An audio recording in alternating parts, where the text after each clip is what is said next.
Most AI agents can call tools. They can search the web. They can write code. They can query a database. They can run a script. But Inkling's launch demo showed a more interesting pattern. A model using tools to fine-tune a new version of itself. That sounds like science fiction if you say it too quickly. So let's be precise. Inkling is not magically learning during every conversation. It is not silently rewriting its weights in the background. And it is not becoming autonomous in some biological sense. What it can do, in the demo, is operate a fine-tuning workflow. It can define an objective, prepare data, launch a training job through Tinker, evaluate the result, and switch to the new checkpoint. That is still a big deal, because ordinary tool use changes the world outside the model. Fine-tuning changes the model that will use tools next time. That is the shift we need to understand.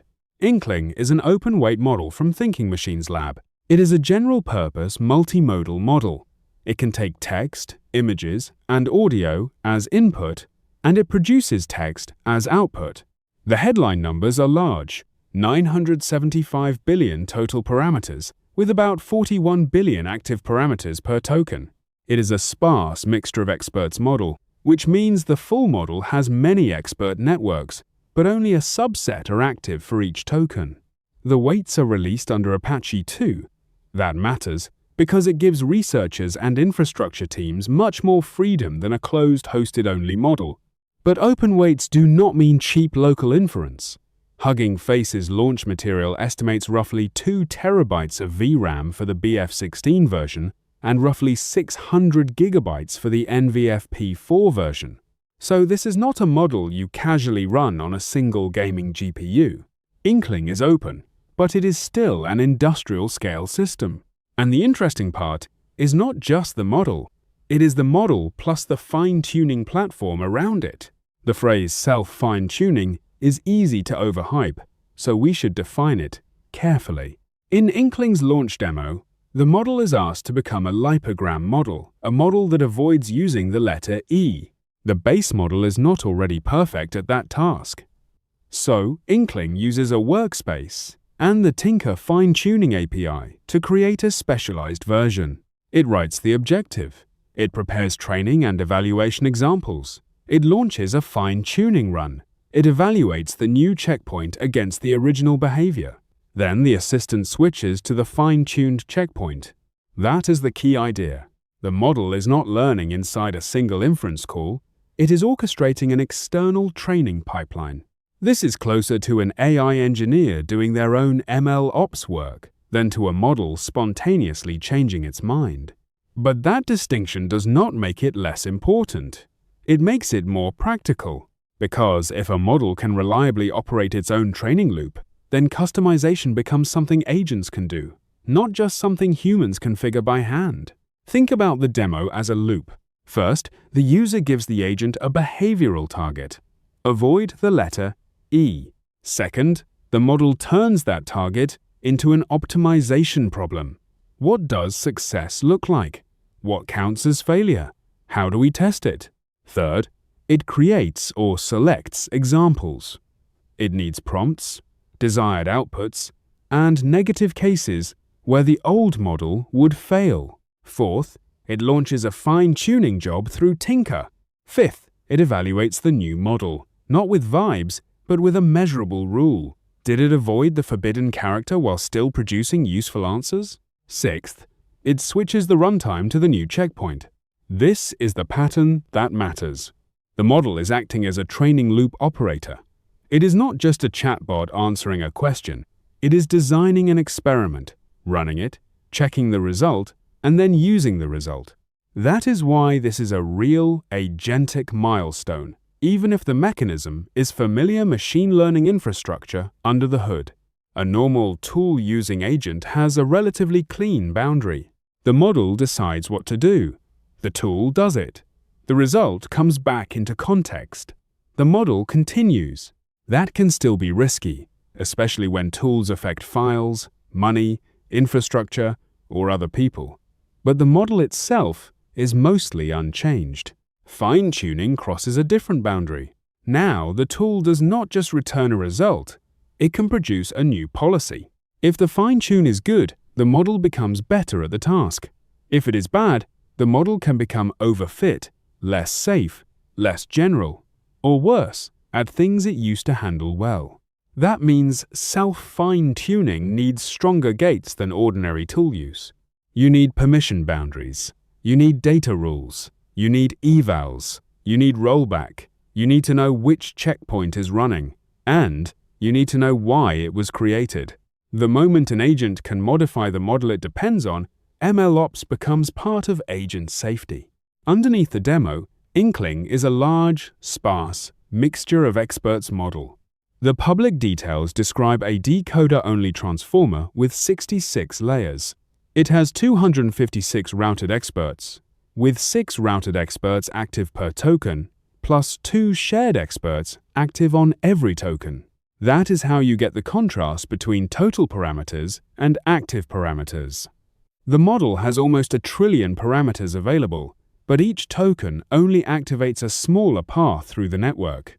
Inkling also uses a hybrid attention pattern, mixing sliding window local attention with global attention. The public materials describe a 5:1 ratio of local to global attention and relative positional embeddings instead of ROPE. It is also multimodal. Text, images, and audio are projected into a shared representation space and handled by the decoder. For viewers who follow local inference, the practical takeaway is simple. This is not a small open model. It is open-weight, frontier-style infrastructure. The open weights matter for inspection, adaptation, and ecosystem support. But serving the full model is still a serious cluster problem. Inkling makes more sense when you look at it together with Tinker. Tinker is Thinking Machine's managed fine-tuning API. The point is to make post-training easier to access. Supervised fine-tuning, reinforcement learning workflows, self-distillation recipes, and custom adaptation loops. That means Inkling is not just released as a static model artifact, it is released into a workflow where fine-tuning is central. This is different from the usual pattern where a model ships first, and fine-tuning support is an ecosystem afterthought. Here, the story is customization from day one. And that is why the self-fine-tuning demo is so revealing. It shows the model and the training platform as one system. Inkling can reason about the task. Tinker can perform the update. The evaluation loop decides whether the update helped. The model is not replacing the training infrastructure. It is becoming a user of it. Inkling has strong reported benchmarks, especially at high reasoning effort. The public tables include results like 97% on AME 2026, 87% on GPQA Diamond, 77.6% on SWE-Bench Verified, and strong scores across multimodal and safety evaluations. Those numbers are worth noting, but they should not become the whole story. First, many headline scores are measured at high-effort settings, which can change latency and cost. Second, agentic coding benchmarks depend heavily on the harness, the tools, and the exact evaluation setup. Third, Thinking Machines itself does not claim Inkling is the strongest model overall, so the right interpretation is not Inkling wins every leaderboard. The right interpretation is that Inkling is capable enough for the self-customization story to matter. A weak model operating a fine-tuning loop would mostly create noise. A strong model with tool use, codability, and evaluation awareness can start to behave like an ML workflow operator. That is the benchmark signal that matters. Now we get to the production question. If a model can fine-tune itself, who is allowed to approve that update? In a demo, the answer is simple. The user asked for it. The task is constrained. The evaluation is obvious. Avoid the letter E. In production, the answer is harder. Imagine a customer support agent that fine-tunes itself on recent conversations. Did it include private user data? Did it learn a bad policy from one angry customer? Did it become better at refunds but worse at safety? Did anyone compare the new checkpoint against the old one? Or imagine a coding agent that fine-tunes itself on your internal codebase. Did it memorize secrets? Did it overfit to one repository? Did it preserve security behavior? Can you roll it back? This is why self-fine-tuning has to be treated like deployment, not like chat. You need data boundaries. You need evaluation suites. You need approval gates.